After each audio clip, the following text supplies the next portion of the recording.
Yo, hey, what's up, guys? It's September 22nd, 2013, and I wanted to do a part 2 of my comic book Emergency Savers. Now, in my part 1 video, I pretty much described what these videos, or at least this mini-series, is going to be about, what I'm going to be showing in these videos, okay? In this video, or at least part 2, I'm showing you at least a comic book, or comic books, that I would save in an emergency situation, okay? Now let me reiterate that. If for some reason, if there was a fire, a flood, whatever, some type of emergency evacuation where you only had a few moments or minutes to grab some comic books or some collectibles and pretty much just head out of your house. Kind of, you know, hey, I'm saving this, I want to get out, let's go, let's move, okay? Now, I received a lot of responses, a lot of PMs in my part 1 video, which I highly respect. Now, a lot of people were saying, Rick, hey, my family's first priority. You know, I got to make sure my kids, my wife, my dog, my cat, we got to make sure we're out of there first. That is totally understandable and acceptable. I would do the same. But the situation here is, if you had a few moments or minutes to grab a box of comics, or maybe 1 or 2 comic books, whatever it may be, or you wanted to grab your Millennium Falcon or your Yoda, whatever it may be, what would it be? Okay, so in this scenario, in this video mini-series, I'm showing you there's a certain box that I have that if there was an emergency situation, I would pull that box and I would run out of the house if need be.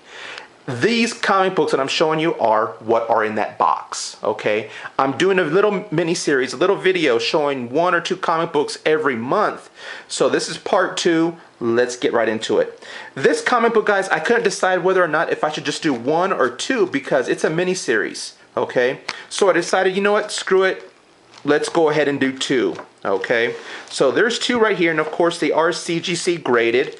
And the first one here is the Green Lantern, issue number 85, and of course part 2, issue number 86. These 2 I did not want to sell only because of the history, the important history of comic books regarding these ones, okay? Now, I don't want to give, a really long storyline, what's so important about them, only because Captain Strangelife, another YouTuber here, which I highly admire and respect, he did an awesome job, an awesome video pretty much talking about the little history between Marvel and DC and these drug issues, okay?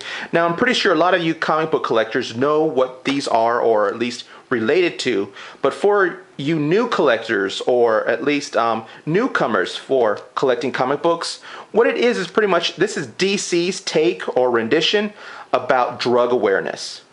Talking about drugs, or at least in any type of storyline in comic books, at that time, I would say in the early 60s, 70s, when the Comic Book Code Authority, let's see if I can get this.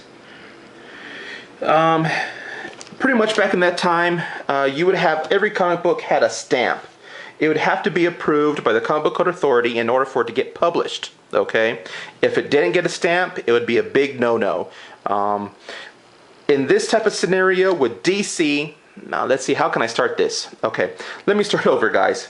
In the early 70s, late 60s, the government, or Department of Health, they asked Marvel and Stan Lee to help educate children about drug awareness.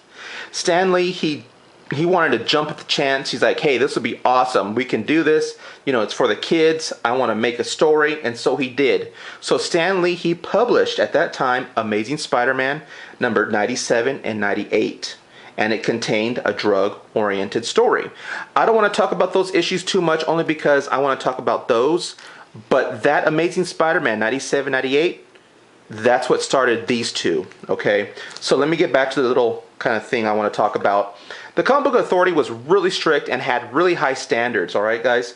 So when Stan Lee submitted those Amazing Spider-Man 97, 98 story, they rejected it. They're like, no, we do not approve of drug awareness, or at least talking about drugs, pictures about drugs in comic books. Stan Lee took the bull by the horn and said, screw it, I'm publishing these anyway without the Comic Book Code Authority. He did. He published them, and those comics received high praise, okay? Now with DC now, okay? DC, DC and Marvel, of course, they were really big rivals at the time, which are a little bit now, in present time. But at that time, they were, just, hey, let's jump on the bandwagon. Marvel sold tons of those comic books. They're receiving high praise. Let's do the same thing. DC, decided, what, let's go ahead and create a storyline. Let's get Denny O'Neil, Neil Adams. At that time, Denny O'Neil was a pretty big comic book writer. At that time, he received already enough awards to become established. Like, hey, I know my stuff. I can write a good story.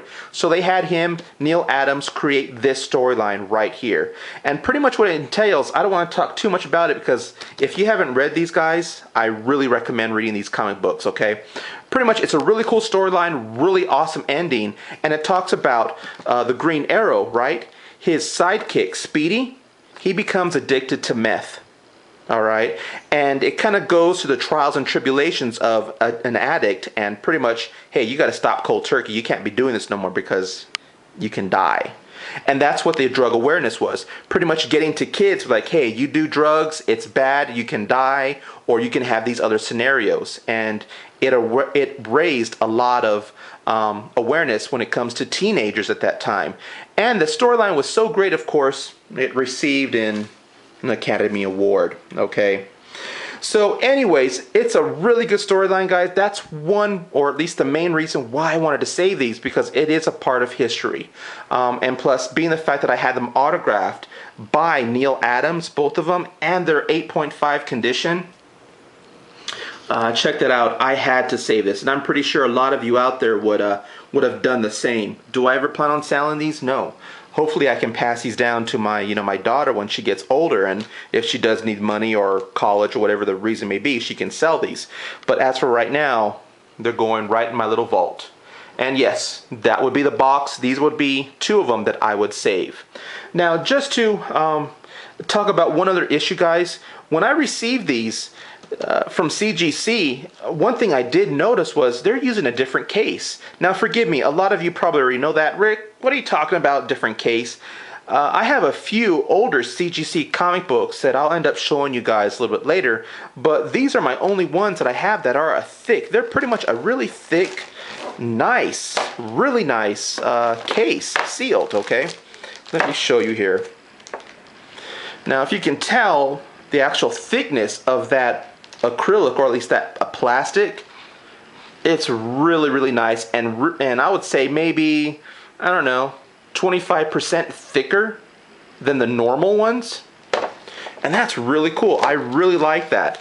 I don't want to say it's more durable. It has a less chance of getting cracked, only because I don't really want to drop these. But I can say it is. The plastic does look a little clearer, and it's much thicker. It's a little heavier. But it looks nice. I really like it. But anyways, guys, that's pretty much it. This is part 2. Expect another part 3 next month in October. I'll be talking about a comic or a set of comics that I, of course, save or want to save or never end up selling. If you have any questions, comments, concerns, let me know. Hit me up. Until then, guys, thanks for watching, and peace.